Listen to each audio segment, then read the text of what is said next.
नमस्कार दोस्तों, B for business में मैं आनंद जोशी आप सभी का स्वागत करता हूं। दोस्तों, एक रिसर्च के अनुसार जितने भी लोग विश्व में शेयर मार्केट में ट्रेडिंग करते हैं, केवल 5% लोग ऐसे हैं जो शेयर मार्केट में बड़ा पैसा बना पाते हैं। उसी रिसर्च में यह भी बताया गया है कि वो 95% लोग क्यों पीछे रह जाते हैं। तो दोस्तों, आज चर्चा करेंगे उस कारण की और कुछ ऐसे सेक्टर्स और कंपनी की जो शेयर मार्केट में हमें शॉर्ट टर्म में अच्छा रिटर्न दे सकते हैं। तो दोस्तों, आइए शुरुआत करते हैं।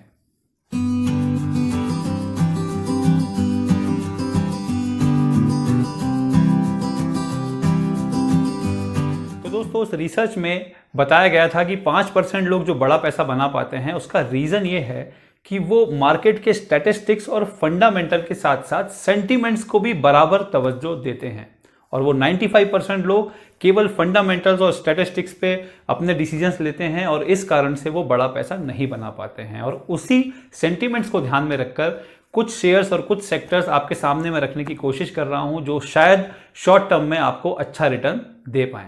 दोस्तों, सबसे पहला सेक्टर जो मैंने पिक किया है शॉर्ट टर्म इन्वेस्टमेंट के लिए वो है टेलीकॉम सेक्टर। दोस्तों, सीधी सी बात है, 130 करोड़ लोगों का potential market size, 70 crore internet user, 55 crore smartphone user और इनमें कॉम्पीट करने वाली केवल 3 कंपनीज। दोस्तों, अगर इकोनॉमिक्स की भाषा में बात करें तो ये ऑलिगोपोली मार्केट है, where the large number of companies fight for the big potential market size with similar services. तो दोस्तों, जो सेंटिमेंट्स हैं वो कहीं ना कहीं इनकी तरफ जाते दिख रहे हैं। हमने लॉकडाउन में जो इंटरनेट का यूज किया है वो कहीं ना कहीं इनके रेवेन्यू को उन्होंने बहुत बढ़ाया है और आने वाले क्वार्टर्स में उनके जो नंबर्स हैं वो काफ़ी अच्छे रहने वाले हैं। अगर एवरेज रेवेन्यू पर यूज़र की मैं बात करूं तो कहीं ना कहीं 150 से 200 रुपए हम इन कंपनीज को चुका रहे हैं और कहीं ना कहीं इनका रेवेन्यू हम बढ़ा रहे हैं।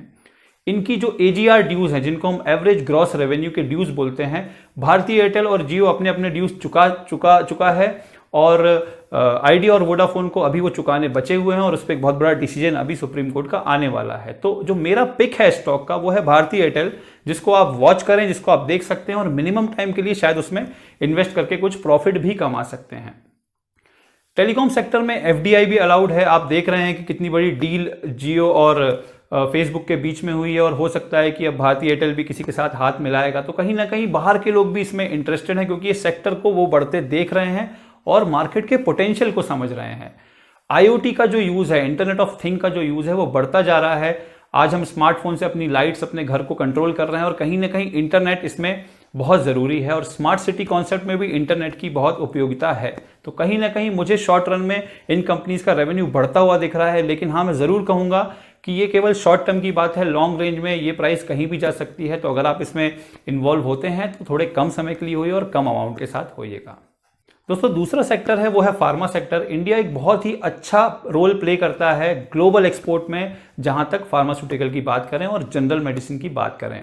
लेकिन दोस्तों, अगर आप अभी जो मोमेंटम शिफ्ट होता हुआ देखेंगे, जो बायोसिमिलर्स का जो एक ट्रेंड आ गया है, आपने जेनरिक को देखा था, उसी तरीके से अब बायोसिमिलर का ट्रेंड आ गया है, जो कि पुरानी दवाइयों के जो पेटेंट्स थे जो एक्सपायर हो जाते हैं उनको कंपनीज वापस से रीयूज करती है, री इन्वेंट करती है और लॉन्च करती है। तो कहीं ना कहीं दोस्तों, आने वाला समय बायोसिमिलर्स का है और इसमें कुछ कंपनीज अच्छा काम कर रही हैं जो कि आने वाले दिनों में काफ़ी अच्छा पोटेंशियल दिखा रही है, जिसमें कि बायोकॉन करके एक कंपनी है, आप सर्च कर सकते हैं और उसमें आप इन्वेस्ट भी कर सकते हैं अगर आपकी रिसर्च अलाउ करती है तो। लेकिन दोस्तों, फार्मा सेक्टर सदाबहार सेक्टर है और कहीं ना कहीं इस लॉकडाउन में उसने हमें बता दिया है कि हमारी सेल्स ऐसे पीरियड में भी कम नहीं होगी और कहीं ना कहीं लाइफ एक्सपेक्टेंसी बढ़ रही है। 12 से 18% लोग वर्ल्ड पॉपुलेशन के बुजुर्ग हैं, कहीं ना कहीं उनको रोजमर्रा के जीवन में दवाइयां लग रही है और कोरोना के बाद हमारा पर्सनल मेडिकल एडमिनिस्ट्रेशन भी बहुत चेंज हुआ है और होने वाला है कि हम अपनी सेहत को लेके, अपनी हाइजीन को लेके कहीं ना कहीं ज़्यादा खर्च करेंगे और कहीं ना कहीं उनके पॉकेट में ही रेवेन्यू डालेंगे। तो दोस्तों, शॉर्ट टर्म के लिए फार्मा कंपनीज में भी हम इन्वेस्ट कर सकते हैं। कुछ स्क्रिप्ट्स मैं आपको लिस्ट डाउन कर रहा हूं जिसको आप देख के इन्वेस्ट कर सकते हैं। दोस्तों, जो तीसरा सेक्टर है वो है FMCG सेक्टर, जिसे हम फास्ट मूविंग कंज्यूमर गुड्स बोलते हैं। इस लॉकडाउन में भी इन्होंने अच्छा रेवेन्यू क्लिक किया है और आने वाले समय में भी अच्छा रेवेन्यू क्लिक करेंगे क्योंकि एक फैंटेसी बाइंग की उम्मीद है। जो हम नहीं खरीद पाए थे इन 2-3 महीनों में, वो ज़रूर हम खरीदेंगे और हो सकता है उम्मीद से ज़्यादा खरीदेंगे। तो जो फैंटेसी बाइंग है, इनके रेवेन्यू को जरूर क्लिक करेंगी और हो सकता है कि अगर आज हम इनमें इन्वेस्ट करें तो शॉर्ट टर्म में हम इनसे कुछ मुनाफा ज़रूर निकालवा पाएंगे।